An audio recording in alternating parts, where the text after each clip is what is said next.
कागवाना है ना। काड़वाना सर। कितने बजे अप्रोक्सीमेटली? 1:30 बजे। हाँ जी। और एक को कल काबू किया था, पास है ना ये? हाँ जी।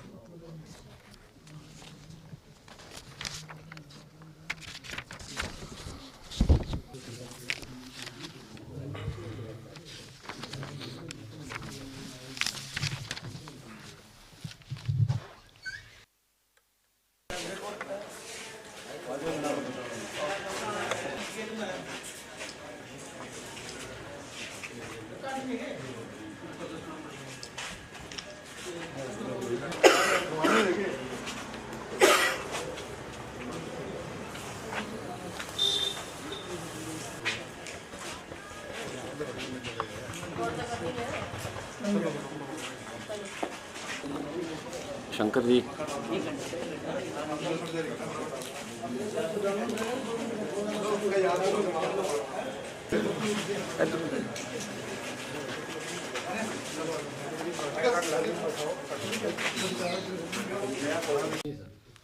ये जो 16 जनवरी को एक कालावाली में घटना हुई थी जिसमें कि 2 लोगों को गोली मारी गई थी, उसमें अभी हमने 5 लोगों को काबू किया है। 3 जो हैं उनका नाम गगनदीप उर्फ गगी, जो कि ओड़ा का रहने वाला है, सुनील उर्फ मंगा सलेमगढ़ मसानी राजस्थान का, और सुरेंद्र पाल जो कि मौजगढ़ का है। इसके अलावा 2 महिलाएं हैं जिन्होंने इनको शरण दी थी, इनकी हेल्प की थी। उनको हम 18 तारीख को अरेस्ट करके पेश कर चुके हैं कोर्ट में, जो कि अभी जुडिशियल रिमांड में है। तो ये जो 3 हैं, पुलिस ने काफ़ी मेहनत की, हमारे डीएसपी कालावाली का अच्छा नेतृत्व रहा, एसएचओ कालावाली, हमारी जो तीनों सीआईए टीम है और साइबर की जो टीम है उसमें उन्होंने काफ़ी मेहनत की है। इसके अलावा कल एक शूट आउट हुआ था वहाँ पे, जिसमें एक अन्य आरोपी है बलकार उर्फ जगतार, तो उसका ट्रीटमेंट चल रहा है और वो प्रॉपर प्रोसेस होने के बाद उसको भी अरेस्ट किया जाएगा। ये जो है अलग अलग टीमें अभी भी दबिश दे रही हैं, और जो बाय नेम एफआईआर थी 4 लोगों के खिलाफ, उसमें से 2 ऑलरेडी अरेस्ट हो चुके हैं और बाकी जो हैं उनको भी हम जल्दी से जल्दी अरेस्ट करेंगे। ये देखिए, इसमें ये जो दोनों ग्रुप हैं पहले साथ में थे, फिर पिछले 4-5 साल से इनका कुछ छोटी मोटी बात पे आपसी विवाद चल रहा था, तो उसी को लेके बीच में भी इनके बीच में लड़ाई झगड़े हुए, और बस वही विवाद था जिस कारण की ये फायरिंग की घटना हुई। अभी 2 गाड़ियां और एक जो कल शूट आउट हुआ था उसमें एक बंदूक मिली है, और बाकी अभी हम इनकी पुलिस रिमांड लेंगे तो उसमें जो भी फर्दर है बरामदगी होगी। जग्गा सिंह तक कहाँ तक पहुंची सर पुलिस? हम काफ़ी नज़दीक हैं और शीघ्र से शीघ्र गिरफ्तार कर लिया जाएगा।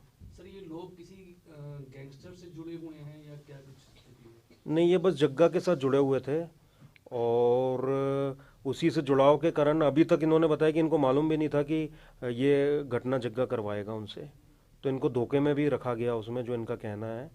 और बाकी मैंने फिर बताया कि फर्दर इन्वेस्टिगेशन और जैसे सारे तार जुड़ेंगे तो आगे की जो है बातें सामने आएंगी। जो फायरिंग में जो घायल हुआ है बलकार, तो उसके खिलाफ 12 मुकदमे हैं जो अभी तक हमारे संज्ञान में आए हैं, जो कि भटिंडा ज़िले में भी हैं और यहाँ पे भी हैं, जिसमें murder, attempt to murder, arms act के पर्चे हैं। और एक जो गगनदीप है उसके ऊपर 5 मुकदमे हैं, एनडीपीएस के, आर्म्स एक्ट के, मर्डर के। और एक सुरेंद्र है इसमें, उसके ऊपर एक ये मर्डर का और एक पुराना पर्चा है किसी रोड एक्सीडेंट का और लड़ाई झगड़े का। तो ये अभी इसमें इनके मुकदमे हैं, और बाकी हमने इन्फॉर्मेशन भेजी है कि अन्य स्टेट में या अन्य ज़िलों में भी अगर इनके खिलाफ कोई मुकदमा हो तो वो धीरे से जैसे ही इन्वेस्टिगेशन आगे बढ़ेगा तो क्लियर हो पाएगा उसमें। इस हमले में कुल कितने लोग इन्वॉल्व हैं सर? अभी प्रथम दृष्टया 9 से 10 लोग इसमें इन्वॉल्व हैं। 4 लोगों का नाम ऑलरेडी एफआईआर में था, और बाकी जो इनसे पूछताछ की गई है तो अन्य 6 लोग हैं इसमें। जग्गा की गिरफ्तारी के लिए क्या कुछ किया जा रहा है? इसमें जो हमारी सारी टीमें हैं, जो तीनों सीआईए हैं वो लगी हुई हैं, साथ ही जो हमारे थाने की पुलिस है उसकी भी एक टीम इसमें लगी हुई है, और जो सूचना आ रही है तो अलग अलग जगह इसमें हमारी दबिश जारी है। उसके बारे में उसका वेरिफिकेशन अभी हो रहा है, वो हमने इंस्टाग्राम को लिखा हुआ है कि वो किस अकाउंट से डाली गई है और कहाँ से डाली गई है। तो अभी उसमें एक रिपोर्ट आ भी गई है हमारी, उसका भी हम डिटेल एनालिसिस कर रहे हैं। जी हाँ, उसका इसका मास्टरमाइंड जग्गा ही था, और ये 2-3 लोग हैं जिसमें जो हमने जगतार है और एक गगनदीप है, तो इनका मेनली इसमें इन्वॉल्वमेंट था। उसमें एक गाड़ी तो है राजस्थान की है, और दूसरी का अभी तक क्लियर हो नहीं पाया है, ना उसके चेसिस नंबर से, ना उसका जो वो है नंबर प्लेट उसमें गलत है, फेक है। तो ये चोरी की है या इनकी खुद की थी? नहीं, जो एक बरामद हुई वो तो किसी की खुद की है वहाँ राजस्थान में, और जो दूसरी है उसका मैंने फिर बताया कि अभी तक क्लियर नहीं हो पाया। जो उसमें चेसिस नंबर है, जो नंबर प्लेट है, उसमें कोई डिटेल आ नहीं रहा है अभी तक। नहीं देखिए, इसमें 16-17 पर्चे हो रखे हैं ऑलरेडी, और अभी भी हमारे जो एसएचओ हैं बार बार उसके घर पे चेकिंग की है, बार बार दबिश दी गई, तो यहाँ पे था नहीं पिछले लगभग 25-30 दिन से, ना कोई परिवार का यहाँ पर था। तो ये ऑलरेडी हमने हिस्ट्री शीट खोल रखी है, और अब हम और स्ट्रॉन्ग जग्गा के खिलाफ केस बना रहे हैं, ताकि एक तो ज़्यादा से ज़्यादा जो है उसका जेल हो, और अब वापस आके उसकी कोई भी वारदात करने की हिम्मत ना हो यहाँ पर।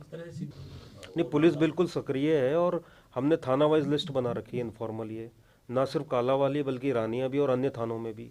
और इस प्रकार के जो दुष्चरित्र के प्रकार के लोग हैं, जो आपराधिक गतिविधियों में हैं या आपराधिक उनसे संपर्क रखते हैं, उन पर ऑलरेडी हमारी चेकिंग भी चल रही है, और हमारी कोशिश है कि वो कोई अपराध भी ना करें, और जो सुधर सकते हैं, मैं आपके सामने कहना चाहूँगा कि हम ये भी प्रयास कर रहे हैं कि वो मेन स्ट्रीम में आएँ, जिन पे अभी तक कोई आपराधिक वारदात है नहीं, लेकिन उनकी संगति अगर गलत है तो हम उनके भी रिफॉर्म में लगे हुए हैं। बिल्कुल हमारा अच्छा कोऑर्डिनेशन है, और मेरी दोनों एसपी से दिन में 2 या 3 बार बात हो रही है पिछले 5-6 दिन से, एसपी बठिंडा से भी और एसएसपी जो हमारे हनुमानगढ़ है उनसे। तो वो हमारा अच्छा कोऑर्डिनेशन है। डीएसपी लेवल पे भी बात हो रही है, और हमारे एसएचओज भी मीटिंग करते हैं और मिलते रहते हैं एक दूसरे